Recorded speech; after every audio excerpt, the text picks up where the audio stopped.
Shalom saudara, senang sekali berjumpa kembali dan saya percaya kasih karunia-Nya akan terus memelihara kita, menjagai kita sehingga kita boleh sehat-sehat dan baik-baik saja sebagaimana jiwa kita yang juga baik-baik saja. Amin saudara. Saudara, binatang domba adalah binatang yang sangat berharga bagi orang Yahudi. Mengapa saudara? Karena saudara, susu dan dagingnya bisa dimakan dan itu menjadi makanan yang istimewa. Lemaknya sangat berharga. Bulunya bisa dipakai, dibuat menjadi pakaian.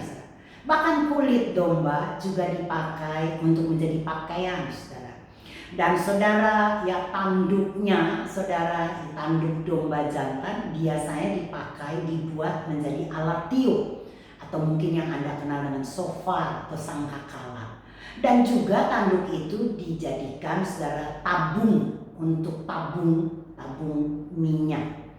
Dan kulit yang diwarnai merah di zaman dulu saudara dipakai sebagai alat atau bahan di tabernakel. Dan yang paling penting saudara, domba juga menjadi binatang yang layak untuk menjadi korban persembahan. Nah saudara, ya domba ini beda dengan binatang lain. Domba adalah binatang yang sangat penurut. Tidak pernah dia melawan, tidak pernah memberontak saudara. Ya, dan saudara, dia menurut banget. Dan satu-satunya saudara yang dia butuhkan adalah gembalanya. Kenapa saudara dia sangat butuh gembala? Karena di dalam diri domba tidak ada senjata yang bisa dia pakai untuk mempertahankan hidup terhadap musuh-musuhnya. Kalau binatang lain mempunyai cakar yang tajam, mempunyai taring saudara yang tajam, mempunyai badan yang besar, atau mempunyai saudara bisa racun saudara dalam mulutnya saudara, atau mungkin mereka bisa mengubah warna kulitnya seperti bunglon saudara. Tetapi domba tidak ada saudara. Domba sungguh di dalam tubuhnya, dalam hidupnya tidak ada senjata yang bisa dipakai untuk melawan musuh dan untuk bertahan hidup. Maka domba sangat bergantung dan memerlukan seorang gembala. Hari ini tidak kebetulan gambar yang ada di belakang saya adalah domba dan seorang gembala yang memikul seekor domba di pundaknya saudara. Ya, kemungkinan domba itu sakit atau patah tulang kakinya sehingga perlu dipanggul, dipikul oleh sang gembala. Yohanes 10 saudara ayat 1-3 kita belajar tentang domba ini. Saudara, dikatakan, "Aku berkata kepadamu, sesungguhnya siapa yang masuk ke dalam kandang domba dengan tidak melalui pintu, tetapi dengan memanjat tembok, ia adalah seorang pencuri dan seorang perampok. Tapi siapa yang masuk melalui pintu, ia adalah gembala domba. Untuk dia penjaga membuka pintu, dan domba-domba mendengarkan suaranya. Dan ia memanggil domba-dombanya masing-masing menurut namanya dan menuntunnya keluar." Wow, luar biasa saudara. Saudara, pada waktu dunia diciptakan, banyak orang berpikir Tuhan itu sedang seperti menciptakan dunia seperti sedang memutar jam waker. Disetel wakernya itu dan kemudian diletakkan, dan kemudian waker jam itu berdetak, berjalan seperti seharusnya, sudah berjalan secara otomatis saudara. Jadi orang pikir ya dunia itu berjalan seperti itu, sudah disetel, sudah dibuat, ya kan, seperti waker jam itu. Jadi mereka tidak percaya kalau Tuhan itu terlibat. Padahal saudara, menurut saya nggak seperti itu. Tuhan terlibat di dalam dunia ini sampai hari ini secara detil dalam hidup kita. Dia ikut campur. Tidak seperti jam waker yang berjalan otomatis dan tidak ada campur tangan pembuatnya atau pemiliknya karena jam itu berputar sendiri. Tidak, Tuhan berperan, mengambil andil dalam hidup Anda dan saya sampai hari ini. Betul saudara? Mengapa seperti itu? Karena kita sangat berarti bagi Tuhan. Kita sangat berharga bagi Tuhan saudara. Ya kita tahu Tuhan tuh sayang, Tuhan cinta, Tuhan mengasihi dunia. Tapi kita pikir kasihnya universal, kasihnya sama. Padahal saudara tidak. Kasihnya, cintanya, saudara, kasih sayangnya kepada semua orang itu pribadi demi pribadi, bukan universal, tapi detil demi detil kita masing-masing diperhatikan, dikasihi, luar biasa. Saudara, ya Tuhan tidak hanya ada pada waktu bencana alam, atau mungkin pada waktu gempa bumi Tuhan ada di sana menolong orang-orang yang dalam kesusahan. Atau Tuhan ada pada waktu di perang Irak atau Afghanistan. Tapi Tuhan tidak ada pada waktu dunia ini dalam keadaan damai. Mungkin Anda lagi senang, Tuhan tuh gak akan ngurusin kita karena Tuhan sibuk ngurus yang lain. No saudara, Tuhan tetap mengasihi kita dan Dia mengambil andil dalam hidup kita pribadi demi pribadi. Amin saudara. Buktinya apa sih? Coba lihat dari domba ini saudara. Yohanes 10 ayat 3, ya sebuah pelajaran yang luar biasa yang saya percaya akan memberkati Anda dan saya. Lihat Yohanes 10 ayat 3. Dia saudara memanggil, tadi kita sudah baca, memanggil domba-dombanya masing-masing menurut namanya. Amin saudara, dipanggil dombanya masing-masing menurut namanya. Jadi saudara, domba di Israel punya nama. Domba Poli, domba Dolly, domba mungkin Jenny, domba Jimmy, itu punya nama domba. Dan Tuhan memanggil mereka keluar dari kandang domba dengan memanggil nama mereka satu persatu. Padahal, saudara, ini menurut saya bisa saja domba-domba itu keluar dari kandangnya dengan masukin aja anjing ke dalam kandang, maka anjing akan berkeliaran, berlarian, maka domba-domba secara otomatis akan juga lari keluar kandang. Betul saudara? Bikin aja keributan dalam kandang, suara-suara yang bising, maka domba akan takut dan keluar dari kandang. Tidak saudara, ternyata tidak. Tuhan keluarkan dombanya itu, memanggil dombanya dengan panggilan nama satu persatu. Wow, luar biasa saudara. Ya luar biasa. Saudara coba ingat, bayangkan. Dan waktu kalau kita sedang pergi ke rumah sakit, maka kita akan pergi ke ruang resepsionis, ruang pendaftaran. Di situ kita berjumpa mungkin dengan seorang ibu yang menjaga kantor itu, mendepannya resepsionis, adalah tempat ruang praktek. Ya kita bisa memanggil mungkin itu ibu, atau mungkin dia mbak, atau mungkin suster. Kalau bapak laki, kita panggil dia bapak atau mas atau bung saudara. Ya kita nggak pernah manggil namanya karena kita nggak kenal yang jaga di resepsionis itu. Nah sampai kemudian kita menunggu di ruang tunggu, dan kemudian suster, asisten dokter memanggil kita untuk masuk ke ruang praktek. Dan alangkah senangnya saya nih pribadi kalau dia memanggil saya dengan nama saya. Ibu Angel, Ibu Angelina, ya silakan masuk, saya akan senang. Tapi saudara bayangkan kalau suster itu saudara memanggil nama kita, berkata, Ibu Anu yang pakai baju putih, yang pakai putih atau baju biru, masuk. Ibu yang di sana tuh yang lagi duduk, ya masuk. Kita rasanya lebih senang dipanggil nama karena itu menunjukkan pribadi, sebuah kedekatan saudara. Kita bukan benda, amin. Kita ini makhluk manusia yang punya nama. Kan waktu daftar kita mendaftarkan nama kita, amin. Ya beda kalau kita kemarin sama dokter mungkin kita akan panggil dia dokter. Ya tetapi saudara, ya kalau dokter ini pulang ke rumah berjumpa istri, anak atau suaminya atau keluarganya, nggak mungkin keluarganya akan memanggil dia, Pak Dokter, apa kabar, mau makan apa, minum teh. Enggak saudara, keluarganya, istrinya atau suaminya akan memanggil saudara panggilan sayang, namanya saudara. Mungkin Joko mau minum, Jim mau kopi, atau mungkin panggilan sayang Papi mau minum, mau makan apa. Betul saudara. Ya saudara, enggak juga saudara kita dipanggil saudara seperti kumpulan binatang-binatang saudara Yang lain yang gak punya nama, kumpulan kambing, ini kumpulan kerbau, atau mungkin saudara pernah lihat nggak kalau di dalam ketentaraan saudara, maka seorang prajurit dipanggil berdasarkan nama kesatuannya, letonnya saudara. Kesatuan 1, 2, maka prajuritnya akan keluar.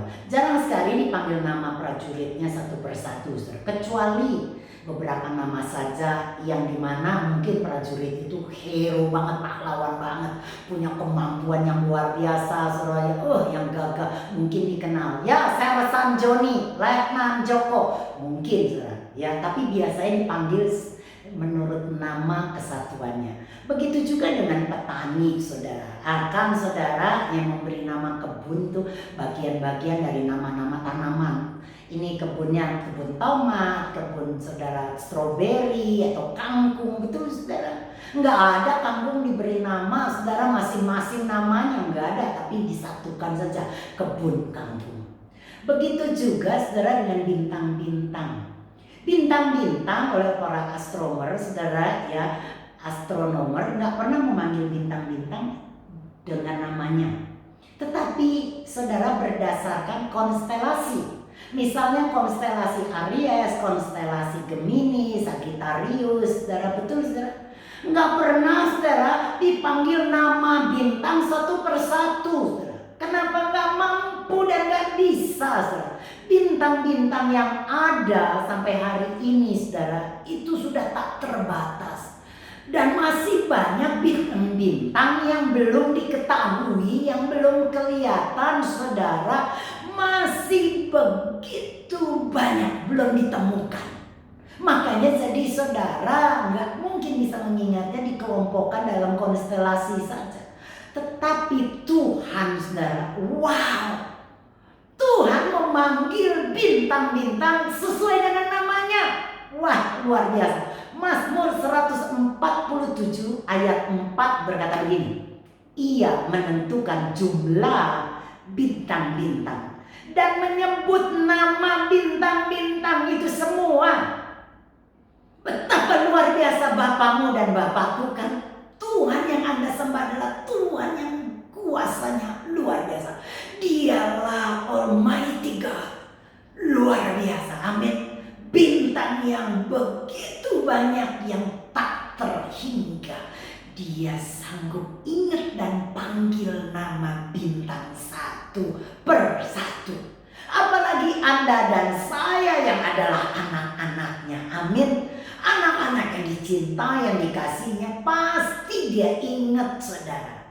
Bintang hilang satu, nggak pernah dicari Tuhan. Anda nggak pernah baca di Alkitab Tuhan mencari bintang yang hilang. Tetapi kita anak-anaknya, domba-domba Tuhan saudara, pada waktu hilang dicari Tuhan sampai ketemu. Saudara, di mana ada kumpulan domba 100 ekor dan kemudian hilang satu tersesat, maka Tuhan tinggalkan 99 domba hanya untuk mencari satu domba yang tersesat. Haleluya, cintanya yang wow, luar biasa. Amin saudara. Ingat nggak kisah Paulus? Dulu namanya lebih dikenal sebagai Saulus saudara. Pada waktu itu saudara dia belum percaya, belum menjadi murid Tuhan. Dia punya keinginan kuat, berniat begitu kuat untuk membunuh, menganiaya anak-anak Tuhan. Menganiaya orang-orang yang mengikut jalan Tuhan. Maka dikejar mereka, dicari mereka. Dan satu waktu di dalam perjalanannya, di tengah jalan dia berjumpa dengan Tuhan. Ada satu suara yang berkata, Saulus, Saulus. Amin saudara. Dan saya percaya bukan dipanggil dengan marah, tetapi nadanya Saulus, Saulus. Dengan lemah lembut. Mengapakah engkau menganiaya aku? Saudara, panggilan sayang, panggilan pribadi, tidak dipanggil sebagai, hei binatang buas, kamu pembunuh, penganiaya. Tidak, tetapi Tuhan panggil Saulus, Saulus. Saudara, orang seperti Saulus saja dicari, diingat sampai ditemukan. dan berubah menjadi murid Tuhan. Saudara. Tuhan tahu pasti pergumulan kita, amin saudara. Dia akan memanggil nama kita. Dia ingat pergumulan kita, dia ingat kita, dia tahu kita, maka dia pasti tahu pergumulan kita, masalah kita. Untuk itu dia berkata, jangan kamu khawatir. Kenapa? Karena hari esok ada di dalam tangan Tuhan. Jangan kamu khawatir apa yang hendak kamu makan, minum, dan pakai. Jangan kamu khawatir akan hari esok, karena hari esok ada di dalam tangan Tuhan. Jangan khawatir saudara akan berkat-berkatmu, akan keuanganmu saudara, karena dialah pemberi berkat. Jangan khawatir akan sakit penyakitmu yang merongrong tubuhmu, karena tubuhmu adalah baiknya saudara. Maka kita percaya dia akan mempedulikan kita dan menolong kita. Saudara, kenapa kita saudara seringkali menjadi stres, menjadi saudara mungkin putus asa? Karena kita seringkali tidak mau hidup sebagai domba. Domba itu penurut saudara. Amin. Kita tidak mau jadi domba saudara, tapi kita mungkin mau menjadi seperti kambing yang selalu berontak saudara. Yang selalu berkata, iya sih tapi nggak pernah menurut 100% saudara. Atau mungkin kita mau hidup saudara seperti gajah yang punya badan kekuatan besar. Atau mungkin Anda mau jadi hidup seperti lion yang punya kuasa, yang jadi raja hutan. Seperti macan yang punya taring dan cakar yang bisa menerkam. Kita mau jadi saudara binatang-binatang yang kuat. Kita tidak mau jadi domba yang lemah. Padahal Tuhan katakan, kamulah domba-dombaku. Amin saudara. Kita adalah domba-domba Tuhan, dan pada waktu kita menyerahkan hidup kita mau hidup sebagai domba, maka kita akan rest, kita akan beristirahat, kita akan tenang dan tidak stres. Amin. Karena domba, saudara nggak usah mikirin, saudara nggak usah khawatir akan musuhnya. Serigala, musuh binatang-binatang buas, itu nggak pernah domba khawatirkan, karena yang khawatirin akan binatang buas, musuhnya domba itu gembalanya. Amin. Jadi kita juga tidak perlu khawatir akan musuh-musuh kita, lawan-lawan kita yang mungkin coba membinasakan kita. Percayalah, gembalamu yang berurusan dengan mereka. Kita kalau jadi domba nggak pernah memikirkan juga rumput mana ya, di sebelah mana lagi yang seger ya. Rumput ini sekarang sudah gersang, sudah kuning, sudah coklat, sudah bau, sudah busuk. Kita perlu rumput yang segar. Maka saudara, gembalalah yang mencarikannya buat kita. Mazmur 23, Mazmur Daud berkata, dia akan membaringkan kita ke air yang tenang. Dibaringkannya kita ke dalam rumput yang hijau, yang segar, bukan yang busuk. Amin. Gembala yang bertanggung jawab atas hidup kita, makanan kita, hari esok kita. Amin. Juga saudara, domba gak pernah melihat ke depan, mencari-cari di mana air mancur. Nggak perlu, Tuhan yang melihat ke depan dan mencarikan air saudara. Bahkan air yang tenang diberikan kepada kita, supaya kita saudara bisa beristirahat, kita bisa rest, kita bisa tenang, bisa tidur, beristirahat di dalam padang rumput di air yang tenang yang Tuhan telah siapkan bagi kita. Amin. Jadi kalau kita jadi dombanya, kita akan menikmati semuanya itu, dan kita akan menikmati secara rest, istirahat, bahagia, tenang, saudara, karena gembala kita yang ngurusin. Amin, saudara.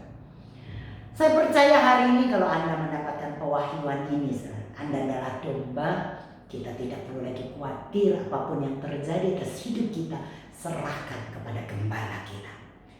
Di masa pandemi ini COVID-19 saudara, yang mungkin membuat banyak orang jadi takut, percayalah Tuhan menjagai kita. Amin. Dia memelihara kehidupan keluarga kita, makan, pakaian, minuman dicukupkannya kita. Amin. Bahkan tubuh kita yang sakit-sakitkan disegarkannya. Amin. Hubungan yang retak, hubungan suami istri yang ada dalam ujung tanduk, hubungan anak dengan orang tua yang mengalami saudara permasalahan, semuanya bisa Tuhan atur dan urus detail dalam hidupmu. Jadi apalagi yang kau takutkan, apalagi menjadi masalahmu, berikan dan serahkan kepada Tuhan, karena Dialah gembala kita. Amin saudara. Saya berdoa bagi Anda, biarlah kiranya hari ini Anda boleh dikuatkan di dalam kasih karunia-Nya yang ajaib. Shalom bagi Anda, shalom bagi kita, shalom bagi Indonesia. Haleluya. Amin.